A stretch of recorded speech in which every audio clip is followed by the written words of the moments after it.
Bayonetta 2 és la segona entrega d'aquesta saga, que ara ha sortit exclusivament per la Wii U i ve a ser una continuació de la història de l'anterior joc, amb gràfics millorats, la jugabilitat millorada i en general supera el que ja havíem vist en la primera entrega, que ja estava molt bé.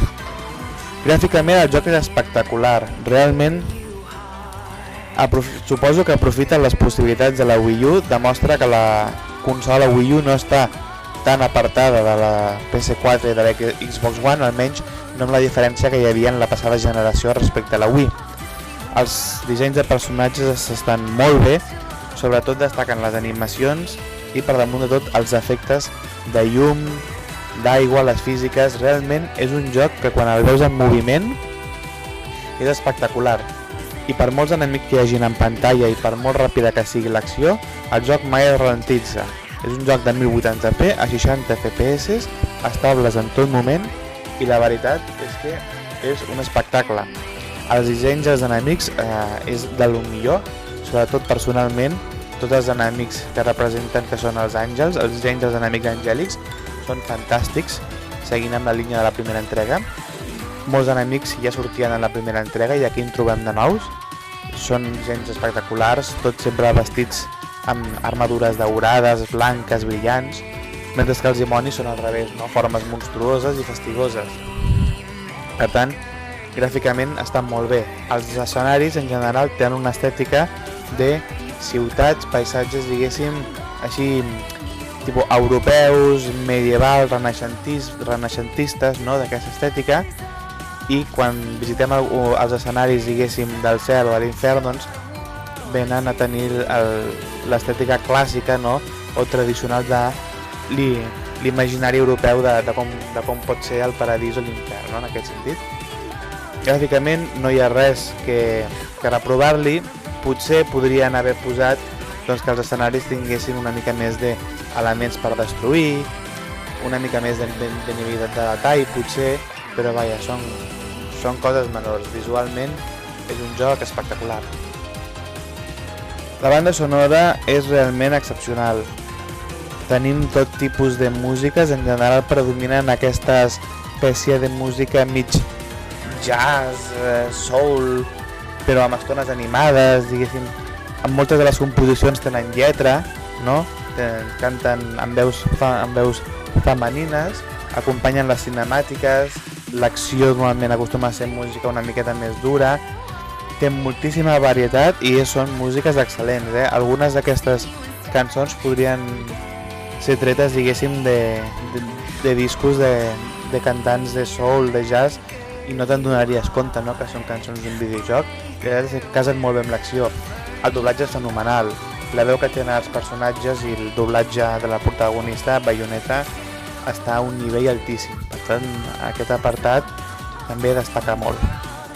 L'argument, seguint el que havíem vist a la primera entrega, és una mica estrafalari i realment tampoc no té una gran importància. En aquesta entrega, diguéssim que durant un atac dels àngels, que sabeu que els àngels i els savis són els enemics de les bruixes, perquè les bruixes s'han venut l'ànima als dimonis per poder utilitzar poders demoníacs, no?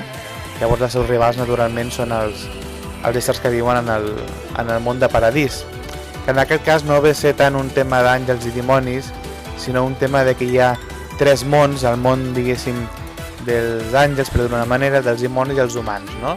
Són tres mons físics, sí? Amb éssers, diguéssim, que viuen en aquells mons i que viuen, neixen i que poden morir, no? Ven a ser com tres espècies de criatures diferents. Els humans estan al mig, diguéssim, i els dimonis i els àngels lluiten entre si, les bruixes estan del cantó dels dimonis. En aquesta entrega, durant un atac, una de les bruixes, l'amiga de la Jane, em sembla que es diu, l'amiga de la Bayonetta, mora, diguéssim, i llavors al morir, el dimoni amb el que havia signat l'acord es queda la seva ànima, no? Llavors la Bayonetta, diguéssim, no ho vol evitar i per això decideix que conserva el cos i decideix que aconseguirà viatjar a l'infern per salvar l'ànima de la seva amiga, no? Ve a ser una espècie de versió moderna de la Divina Comèdia, no? Una mica.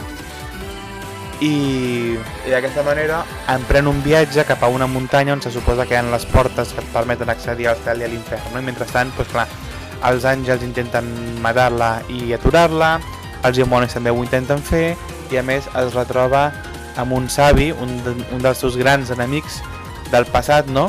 Que li desvelarà doncs, algunes coses del seu passat sobre la seva mare, i a tot això també hi ha barrejat doncs, una espècie d'enemic, una espècie de déu diví doncs, que vol dominar el món. Com no? No podia faltar-hi. La història està bé, ja surten alguns personatges interessants, però no és el més interessant o el més primordial del joc. Passem a la jugabilitat. Aquí està el meollo de l'assumpto. Bayonetta 2 és un joc d'acció, ve a ser un hack and slash a lo bèstia.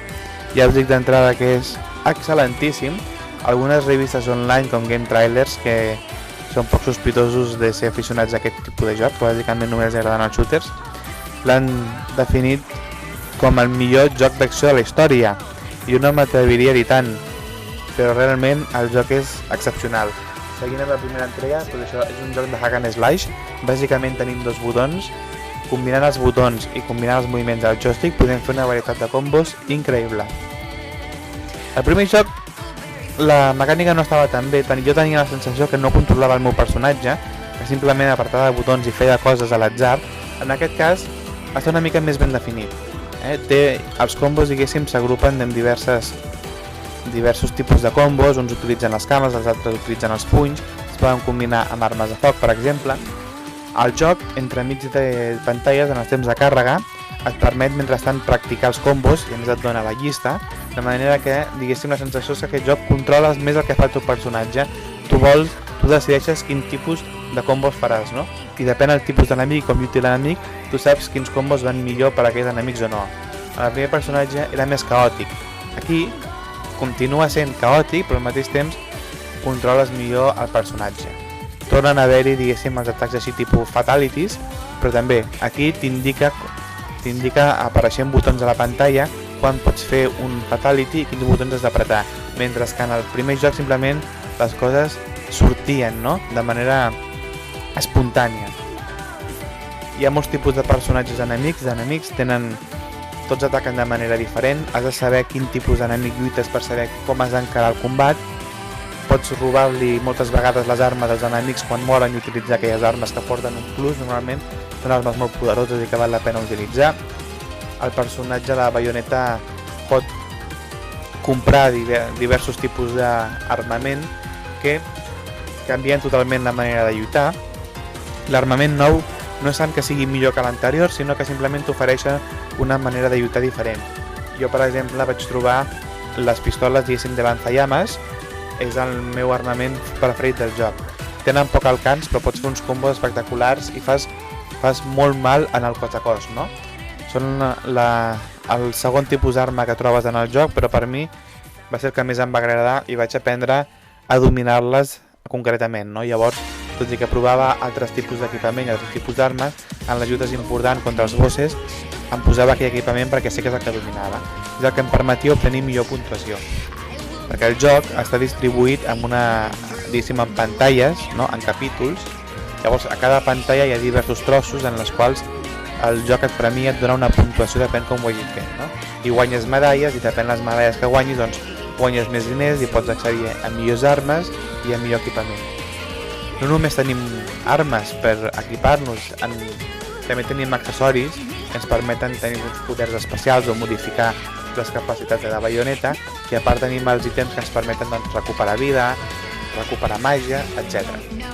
Molt interessant també l'ús d'un botó d'esquiva i del temps ralentitzat. Quan nosaltres esquivem a un enemic just a l'últim moment, ralentitzem el temps, tenim una oportunitat per fotre-li canya. I és una eina que hem d'aprendre a dominar. I sabent que cada enemic ens ataca de manera diferent, haurem de saber utilitzar-la en cada situació.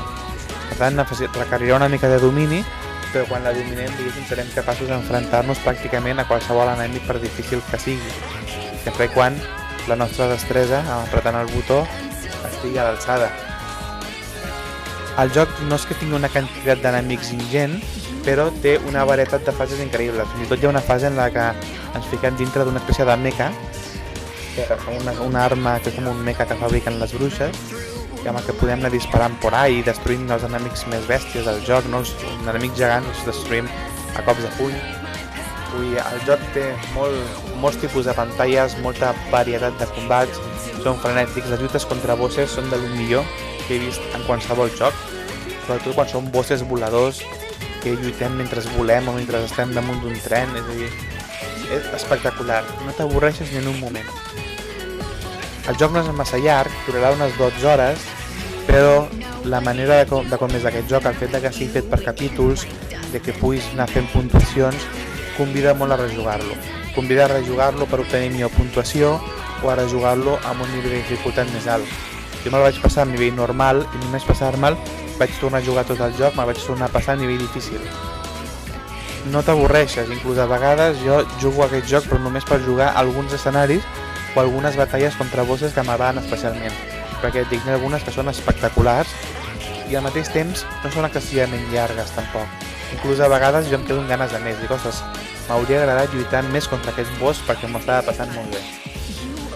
Realment el combat en aquest joc és increïble, ja us dic, no sé si és el millor joc de la història d'acció, però és realment excepcional, és excepcional. Jo el recomano, no? Potser des d'un punt de vista de gamer és una pena que sigui una exclusiva de la Wii U, perquè si el pogués jugar amb més gent seria fantàstic, però realment és un joc que val molt la pena. Jo vaig jugar a la primera entrega, em va agradar, però no tant, però aquesta segona la superen tot. La superen tot i és molt millor joc i a mi m'ha encantat, per tant no puc més que recomanar-lo que el jugueu, estic segur que us agradarà, val molt la pena. Bayonetta 2.